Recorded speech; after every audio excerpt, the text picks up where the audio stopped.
Hello and welcome to this short video where I go through the key contextual factors relating to Jekyll and Hyde. So obviously this is a Victorian novel, okay, and Victorian society, it's fascinating.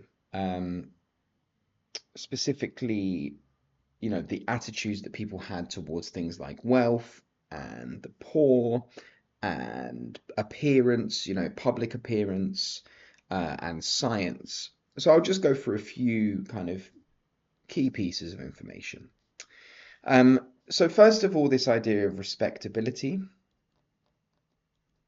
The Victorians were obsessed with reputation and appearance.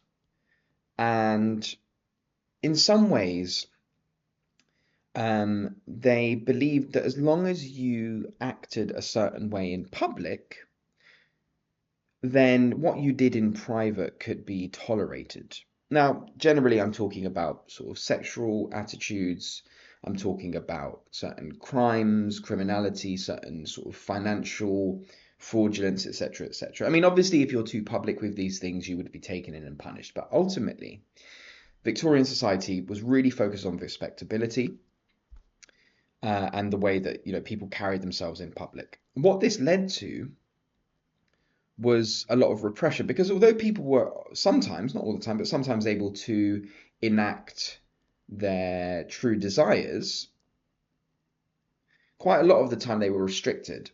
If you push down the certain aspects of your true self enough, then eventually, they start to manifest themselves in other ways, other kinds of deceptions, other kind of, hidden behaviors.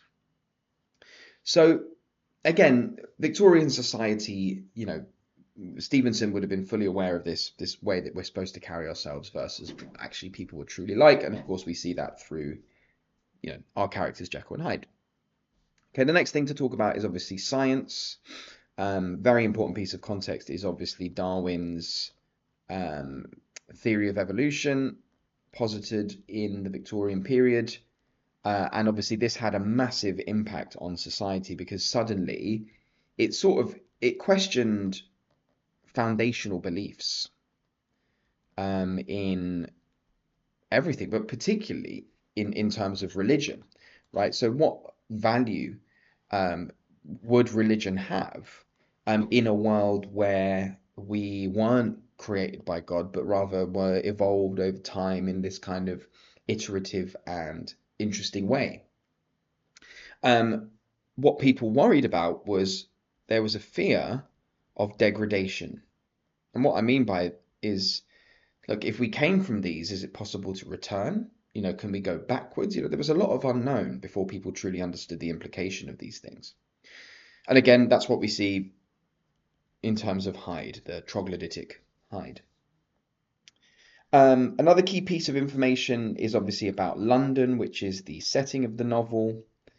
London as a city, as it is still today, it was incredibly divided between rich and poor. The richer you were, the more freedom you had. The poorer you were, the more restriction there was. But Victorians also saw, being poor as in some ways kind of self-inflicted. They didn't truly appreciate the societal impact on poverty. Uh, London was, yeah, it could be, as all big cities are, but particularly it could be somewhat dangerous. There was a lot of corruption. There was a lot of people sort of going behind the appropriate routes in order to achieve certain things. You see that again in, Jekyll's secrecy, his secret behavior. For him, he wouldn't have been doing anything out of the normal. Now, I've mentioned already about respectability.